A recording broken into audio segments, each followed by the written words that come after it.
बहुत ही ज़्यादा इम्पॉर्टेंट है, इसको जो है बेटा बहुत ही ज़्यादा ध्यान से सुनेंगे। 14 सिद्धांत के रिगार्डिंग हमको पढ़ना है। तो अब हम बात करते हैं प्रबंध के अगले सिद्धांत के रिगार्डिंग। ये जो सिद्धांत है इसको बेटा कहते हैं आदेश की एकता। इस सिद्धांत को आप जो है घोल के पी जाइएगा, फाड़ के ले जाइएगा, क्योंकि इसके ऊपर एग्ज़ाम में क्वेश्चन जो है वो आना ही आना है बेटा, फिक्स है। आदेश की एकता का क्या मतलब होता है, इसको ज़रा समझते हैं। यूनिटी ऑफ कमांड, ये बेटा बहुत ही इजी है। आप अगर इसका डायग्राम समझोगे तो आपको बहुत ही ईजिली समझ में आ जाएगा। मैं एक डायग्राम बनाता हूँ। जैसे कि मान लीजिए एक मैनेजर है M1 और उसके अंडर में 3 वर्कर काम करते हैं। वर्कर 1 काम करता है, वर्कर 2 काम करता है और वर्कर 3 काम करता है। ठीक है, तो ये तीनों वर्कर इसके अंडर में काम करते हैं बेटा। मैनेजर 1 वर्कर 1 को ही कमांड देता है, मैनेजर 1 वर्कर 2 को कमांड देता है और मैनेजर 3 वर्कर 3 को कमांड देता है कि तेरे को क्या करना है और क्या नहीं करना है। ये तीनों वर्कर मैनेजर 1 इनको रिस्पॉन्सिबिलिटी देता है, केवल मैनेजर 1 और कोई नहीं देता। एक सिचुएशन तो बेटा ये है। ठीक है, और दूसरी सिचुएशन क्या है, एक दूसरा डायग्राम समझते हैं। 2 मैनेजर हैं, एक है M1 और एक है M2। ठीक है, और 3 वर्कर, एक है बेटा W1, एक है W2 और एक है W3। क्या है बेटा, W1 जो है उसको मैनेजर 1 भी कमांड देता है, मैनेजर 2 भी कमांड देता है। W2 को जो है मैनेजर 1 भी कमांड देता है, मैनेजर 2 भी कमांड देता है। और W3 को जो है मैनेजर 1 भी कमांड देता है और मैनेजर 2 भी कमांड देता है। तो अब ज़रा ध्यान से समझेंगे कि आदेश की एकता जो है वो क्या कहता है। आदेश की एकता बेटा ये कहता है कि एक कर्मचारी को, बहुत ही ज़्यादा ध्यान से समझेंगे, ये सिद्धांत ये कहता है कि एक कर्मचारी को एक समय पर केवल एक ही अधिकारी से क्या होना चाहिए, केवल एक ही अधिकारी से जो है आदेश प्राप्त होना चाहिए। एक कर्मचारी को एक समय पे केवल एक ही अधिकारी से आदेश प्राप्त होना चाहिए, यानी कि ये वाला, ये क्या है, ये करेक्ट अप्रोच है, ये राइट अप्रोच है। और जो ये वाली है, ये वाली बेटा रॉन्ग अप्रोच है। क्यों है रॉन्ग अप्रोच, यहाँ पे हम देखेंगे जो एक कर्मचारी है W1, W2, W3, उसको बेटा केवल एक ही अधिकारी से आदेश प्राप्त हो रहा है, और वो कौन है, वो है बेटा M1। यहाँ पे कौन है, M1, यहाँ पे कौन है, M1। तीनों ही वर्कर को एक टाइम पे केवल एक ही मैनेजर से कमांड मिल रही है कि तेरे को ये काम करना है। M1 बता रहा है आपको कि भाई ये काम करना है। तो ये वर्कर बेटा कंफ्यूज नहीं होंगे, इन्हें एक ही मैनेजर से कमांड मिली है, एक ही अधिकारी से कमांड मिली है, तो इन्हें पता है भाई उसने हमें रिस्पॉन्सिबिलिटी दी है तो हमें भाई उसको पूरा करना है। बट अगर हम इस डायग्राम के अकॉर्डिंगली अगर हम देखते हैं तो ये गलत अप्रोच है बेटा। जो W1 है उसको 2 मैनेजर से कमांड मिल रही है एक ही टाइम पे। मैनेजर 1 भी कमांड दे रहा है, मैनेजर 2 भी कमांड दे रहा है।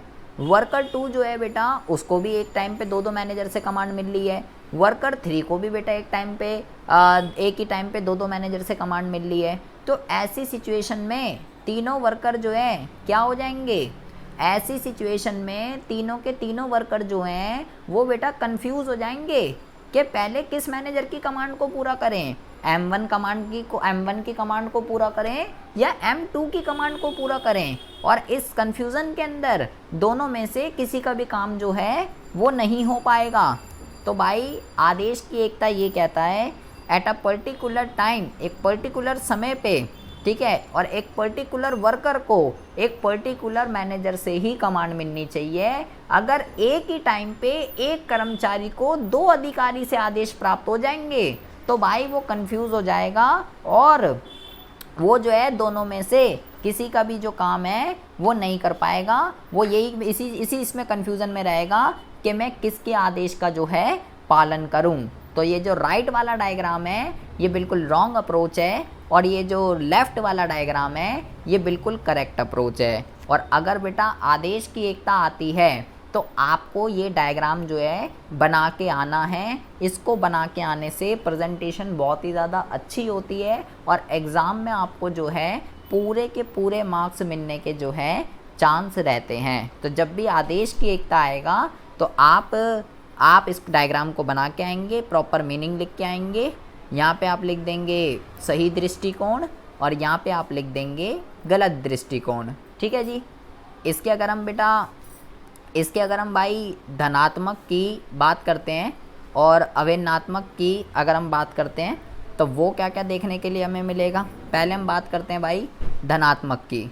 धनात्मक की अगर हम बात करते हैं तो इसमें क्या होता है बेटा, अगर हम सबसे पहले आप यहाँ पे लिखेंगे, सबसे पहले हम यहाँ पे लिखेंगे कि उत्तर देता निर्धारण में आसानी। इसका मतलब क्या होता है?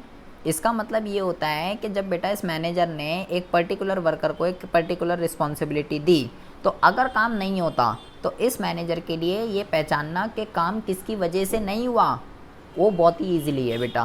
भाई सबको जब इसके अंडर में 3 बंदे काम कर रहे हैं, इसको पर्टिकुलर सबका कंट्रोल है इसके ऊपर, ठीक है, तो काम किसकी वजह से नहीं हुआ, ठीक है, वो ये बहुत ईजिली क्या कर सकता है, ये बहुत ही ईजिली जो है बेटा आइडेंटिफाई कर सकता है।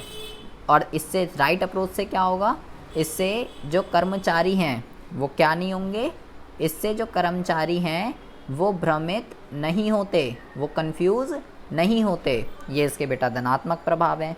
और अभिन्नात्मक का क्या है, अभिन्नात्मक में ये लिख दो कि भाई अगर ये गलत दृष्टिकोण को अपनाएगा तो कर्मचारी जो है भाई वो भ्रमित हो जाएगा कि भाई किसका काम करूं और किसका काम जो है नहीं करूं, और ऐसी कन्फ्यूज़न के अंदर वो किसी का काम कर ही नहीं पाएगा।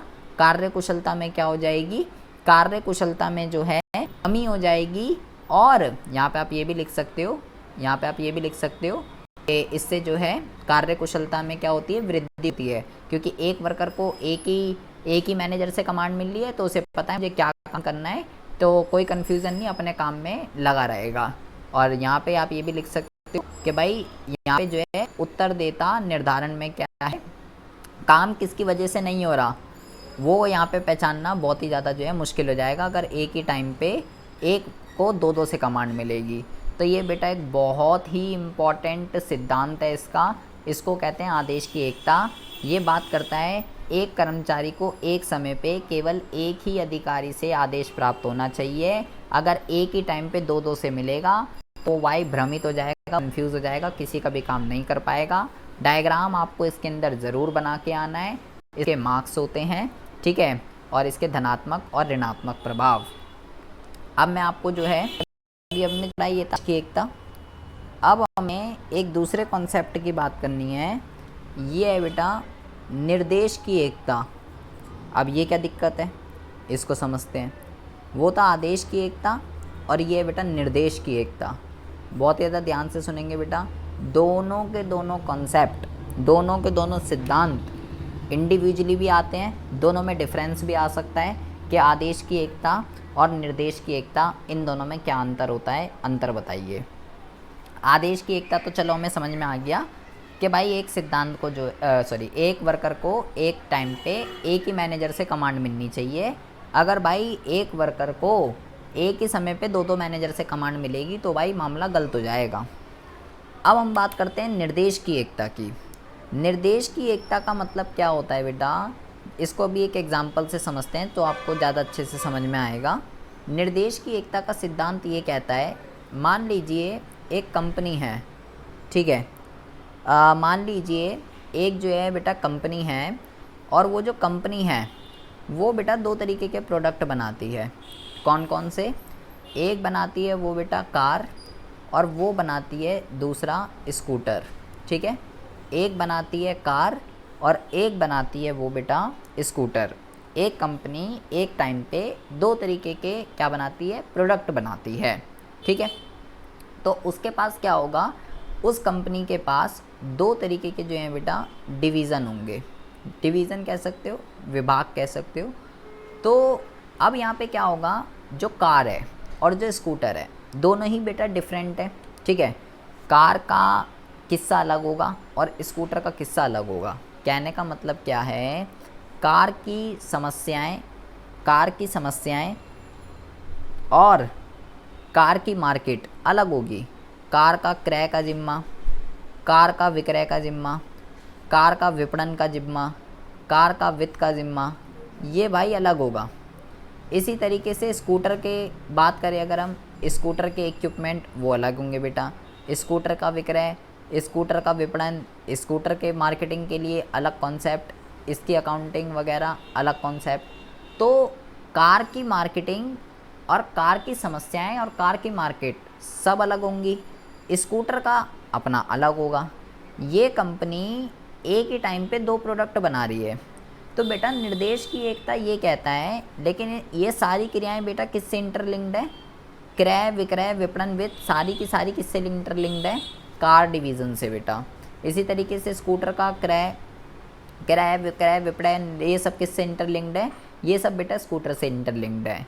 तो निर्देश की एकता बेटा ये कहता है कि मेरे भाई अगर कोई कंपनी एक टाइम पे एक से ज़्यादा उत्पाद बना रही है तो आप क्या कीजिए, ऐसी कंपनी के अंदर जितने भी वो उत्पाद बना रही है उतने आप क्या कीजिए, उतने आप जो है डिवीज़न बना दीजिए उसके अंदर, और एक पर्टिकुलर डिवीज़न को एक पर्टिकुलर अध्यक्ष को सौंपिए।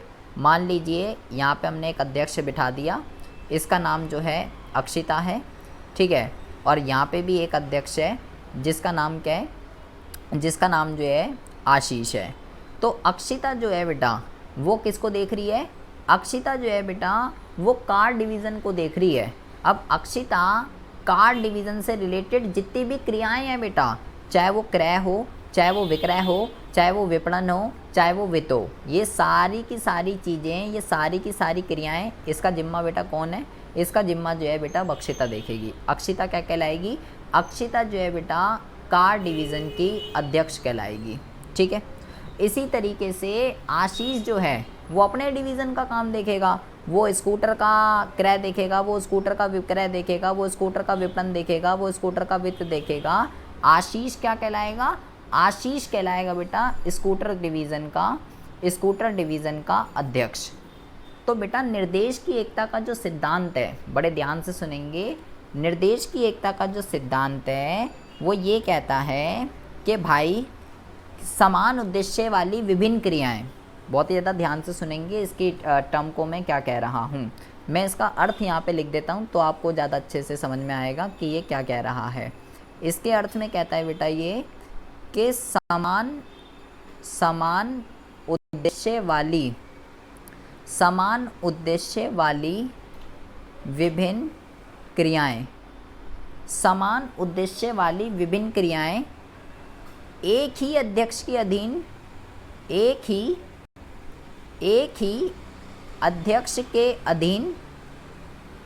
अध्यक्ष के अधीन पूरी की जानी चाहिए,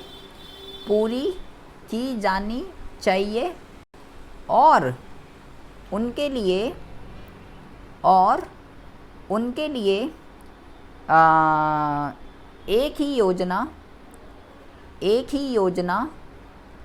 बनाई जानी चाहिए, और उनके लिए एक ही योजना बनाई जानी चाहिए।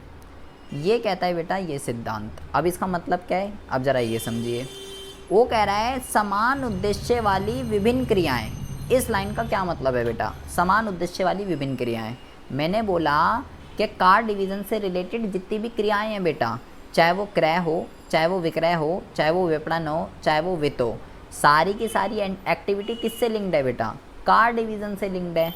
तो ये सारी क्रियाएं का उद्देश्य क्या है? कार डिवीज़न से इंटरलिंक्ड करती हैं ये। तो कह रहा है समान उद्देश्य वाली विभिन्न क्रियाएं एक ही अध्यक्ष के अधीन जो है पूरी की जानी चाहिए। मतलब इन सारी की सारी एक्टिविटी को एक ही बंदा देखना चाहिए। आपको ऐसा नहीं करना चाहिए, बहुत ज़्यादा ध्यान से सुनेंगे। आप ऐसा ना करो कि भाई क्रय के लिए एक अलग बंदा बैठा दिया, विक्रय के लिए एक अलग बंदा बैठा दिया, विपणन के लिए एक अलग बंदा बैठा दिया, वित्त के लिए एक अलग बंदा बैठा दिया। ये बंदा क्रय डिपार्टमेंट को देख रहा है, ये विक्रय को देख रहा है, ये विपणन को देख रहा है, ये वित्त को देख रहा है। तो भाई ऐसा गलत है, ऐसा नहीं करना चाहिए। अबे ये सारी क्रियाएं जो हैं कार डिवीज़न से रिलेटेड हैं, तो एक ही बंदा ठहराओ, एक ही अध्यक्ष रखो, ये जो कार डिवीज़न से रिलेटेड सारा का सारा काम देखेगा। आप ऐसी गलती ना करो कि भाई कार डिवीज़न के अंदर मान लो क्रय विक्रय विपणन वित्त ऐसे अलग अलग विभाग हैं, तो आपने क्या करा, क्रय के लिए एक अलग बंदा ठहरा रखा है, विक्रय के लिए एक अलग है, विपणन के लिए एक अलग है, वित्त के लिए अलग है। ये कहता भाई ऐसा नहीं होना चाहिए। अब ऐसे तो 4-4 5-5 अध्यक्ष हो जाएंगे, 4-4 5-5 मैनेजर हो जाएंगे, ये गलत है। जितनी भी एक्टिविटीज सेम ऑब्जेक्ट से रिलेट करती हैं उसके लिए एक ही अध्यक्ष होना चाहिए, अलग अलग अध्यक्ष नहीं होने चाहिए। सिमिलरली जैसे स्कूटर डिवीज़न है तो भाई आशीष देखिएगा सारा काम स्कूटर डिवीज़न का।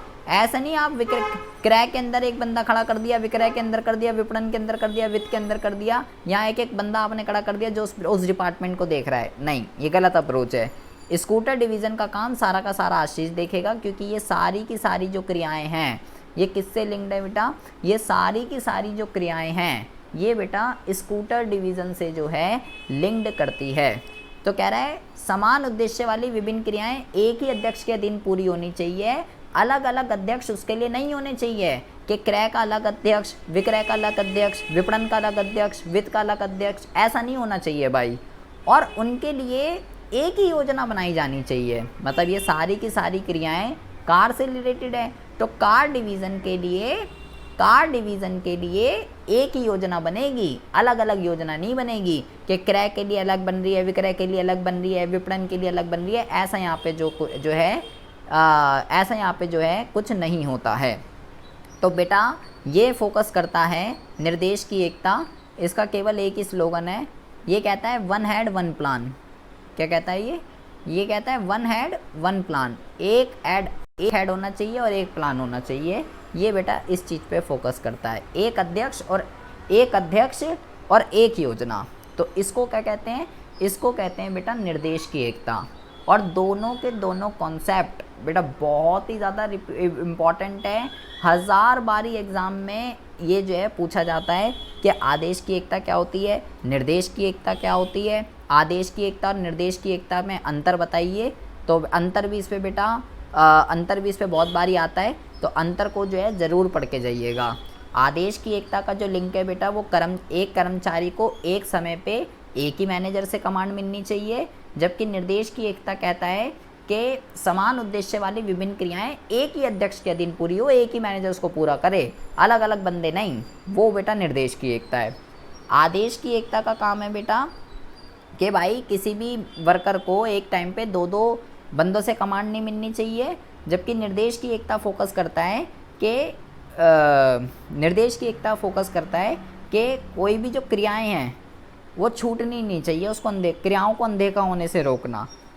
जो आदेश की एकता है उसमें वर्कर क्या होता है, व्यक्तिगत रूप से प्रभावित होता है, बुक में आप देखेंगे डिफरेंस मिल जाएगा आपको। लेकिन जो निर्देश की एकता होता है उससे पूरा का पूरा संगठन प्रभावित होता है।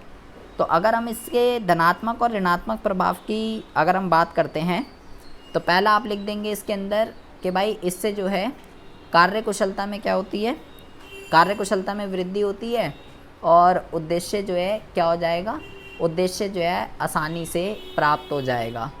वहीं अगर हम इसके अवैनात्मक की बात करते हैं अगर हम, तो अवैनात्मक में आप बस धनात्मक याद कर लीजिए, अवैनात्मक में आप उल्टा भी लिख दोगे तो भी बेटा आपका चल जाएगा और उल्टा ही लिखना है। जैसे आसानी से प्राप्त, तो यहाँ पे आप लिख दो उद्देश्य प्राप्ति में कठिनाई, या कार्यकुशलता में वृद्धि लिखी हुई है तो भाई यहाँ पे जो है कार्यकुशलता में क्या कर दीजिए, कमी कर दीजिए। ठीक है, ये एक ऐसा पॉइंट है बेटा, ये एक ऐसा पॉइंट है आपका कार्यकुशलता वाला जो कि आप हर जगह जो है भेड़ के आ सकते हो, ये हर जगह आपका जो है लग सकता है। ठीक है, कभी आपको याद ना आए, आप किसी का पढ़ के ना गए हो, तो ये वाला पॉइंट जो है आप लिख सकते हो, कोई दिक्कत वाली बात नहीं है। ये ऐसा है, सर्वव्यापक है, ये हर जगह एप्लीकेबल है।